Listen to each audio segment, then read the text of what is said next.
नमस्कार दोस्तों। आज हम बात करने वाले हैं एक बहुत ही कॉमनली सर्च टॉपिक के बारे में, familial cancers, hereditary cancers, genetic cancers.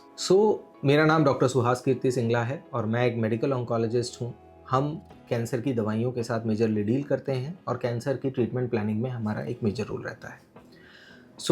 आज की जो ये वीडियो है ये हेरिडिटरी कैंसर्स या फैमिलियल कैंसर्स के बारे में है, यानी कि पारिवारिक कैंसर, जो कैंसर हमारे परिवार में एक जनरेशन से दूसरी जनरेशन तक जा रहा है, ये उसके बारे में है। क्या होता है पारिवारिक कैंसर?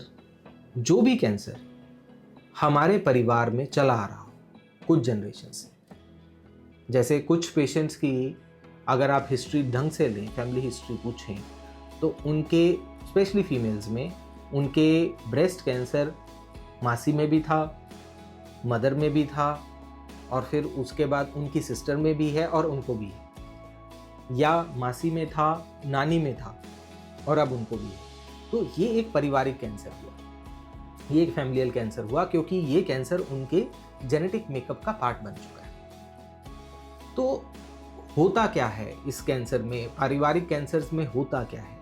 ये कैंसर्स बेसिकली कुछ एक पर्टिकुलर जीन की एबनॉर्मेलिटी की वजह से हो सकते हैं। वो जेनेटिक एबनॉर्मेलिटी एक्चुअली हमारे परिवार में एक जनरेशन से दूसरी जनरेशन में पास ऑन होती चली जाती है और उसकी वजह से कैंसर हो सकता है।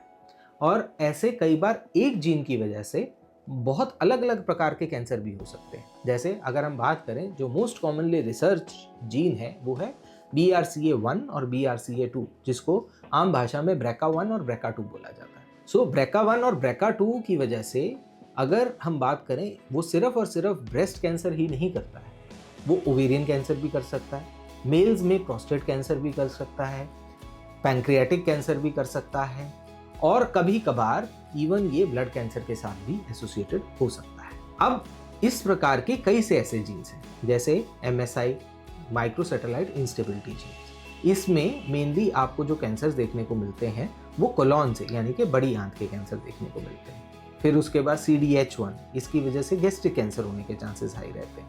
पोल ई की वजह से एंडोमेट्रियल, यानी कि बच्चेदानी के कैंसर होने के चांसेस हाई रहते हैं।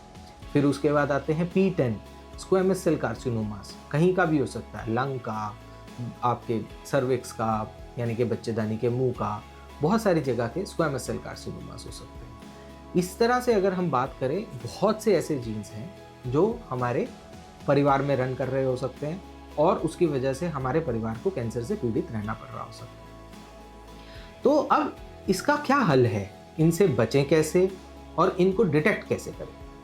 सबसे पहले तो इनको डिटेक्ट करना जरूरी है। अब आपको हमेशा ध्यान क्या रखना है कि अगर मान लीजिए हमारे परिवार में किसी भी पेशेंट को किसी प्रकार का भी कोई कैंसर होता है, तो बहुत ही सतर्कता के साथ आपको अपने सारे फैमिली मेंबर्स, दोनों तरफ के, मतलब मातृ वाला भी और पितृ वाले भी, तो दोनों तरफ के जो फैमिली मेंबर्स हैं उनकी मेडिकल हिस्ट्री पे ध्यान देना है, जिसमें आपको ये देखना है कि कहीं एक प्रकार का कोई कैंसर या किसी भी प्रकार का कोई कैंसर हमारी फैमिली में तो नहीं रन कर रहा है।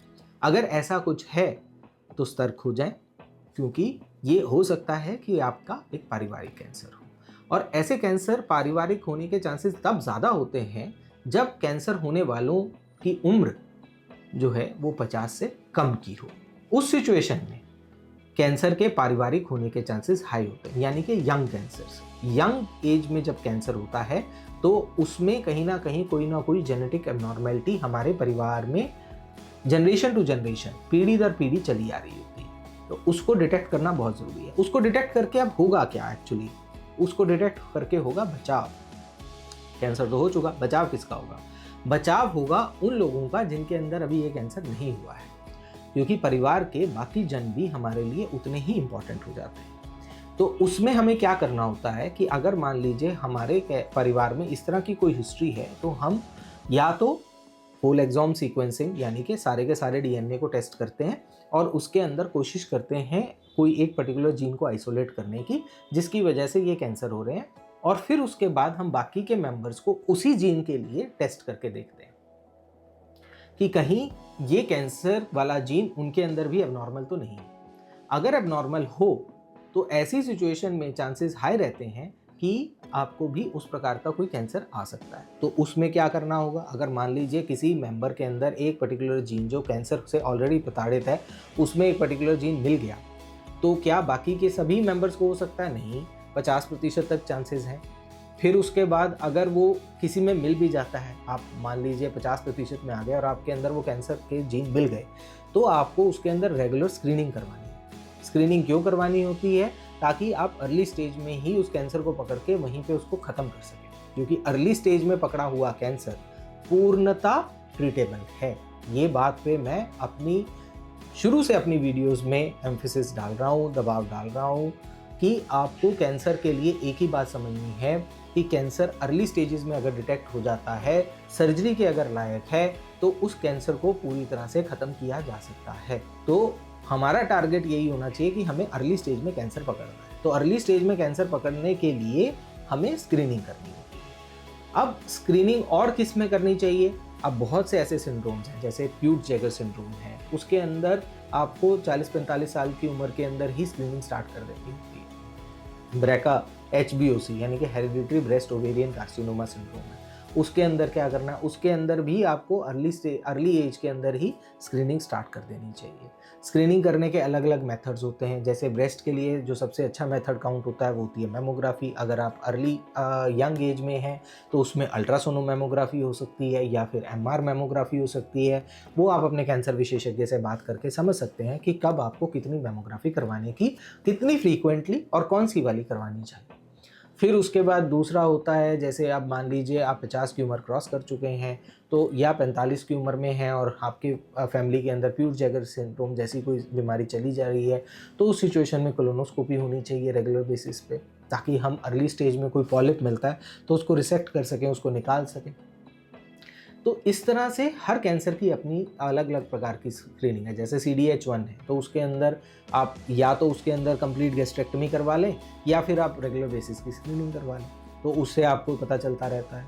तो अब ये डिपेंड करता है कि हम कौन से प्रकार के जीन से प्रताड़ित हैं और उस जीन की वजह से कौन से कैंसर हो सकते हैं और उनकी स्क्रीनिंग कैसे हो सकती है, स्क्रीनिंग हो भी सकती है कि नहीं हो सकती है।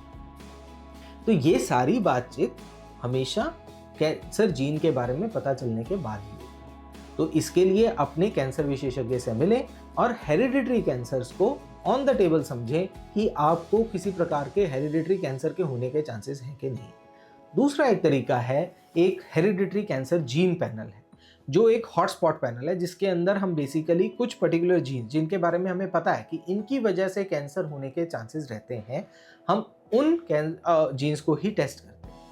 अब ऐसा क्यों करा जाना चाहिए और क्या ये बहुत ही सही तरीका है? ये बहुत सही तरीका नहीं है, बट ये फिर भी एक सही तरीका है। क्यों ये सही तरीका है? क्योंकि कई बार हमें प्रॉपर फैमिली के मेडिकल रिकॉर्ड्स नहीं एक्सेस कर पाते हैं। आज से 20-25 साल पुरानी ही बात करें तो कई लोगों को नहीं पता होता था कि उनके फैमिली मेंबर की डेथ किस वजह से हुई या वो कभी अपनी ज़िंदगी में किसी प्रकार के कैंसर से प्रताड़ित हुए थे कि नहीं हुए थे। तो ऐसी सिचुएशन में हम पूरा नहीं बता सकते कि उनको एक्चुअली में स्क्रीनिंग कब शुरू करनी चाहिए या उनको स्क्रीनिंग का कोई फ़ायदा भी होगा कि नहीं होगा। तो इस तरह की चीज़ों के लिए ये हेरिडिटरी कैंसर जीन पैनल है, जिसके अंदर हम उसके कुछ हॉटस्पॉट जीन्स को टेस्ट कर सकते हैं और उसकी हेल्प से हम ये बता सकते हैं कि हाँ, आपको कैंसर होने के आसार हैं कि नहीं। इसके बारे में भी आपको फाइनल सजेशन हमेशा आपके कैंसर स्पेशलिस्ट देंगे। तो हेरिडिटरी कैंसर से डरें मत, घबराएं मत, इनका ट्रीटमेंट भी अवेलेबल है और इनको अर्ली डिटेक्ट भी किया जा सकता है। सिर्फ समझने की जो ज़रूरत है वो ये है कि इनको टाइमली डिटेक्ट करें, इनसे छुटकारा पाएं और जितना हो सके सही तरीके से स्क्रीनिंग करें और उसके लिए अपने कैंसर विशेषज्ञ के साथ सदा बने रहें। धन्यवाद।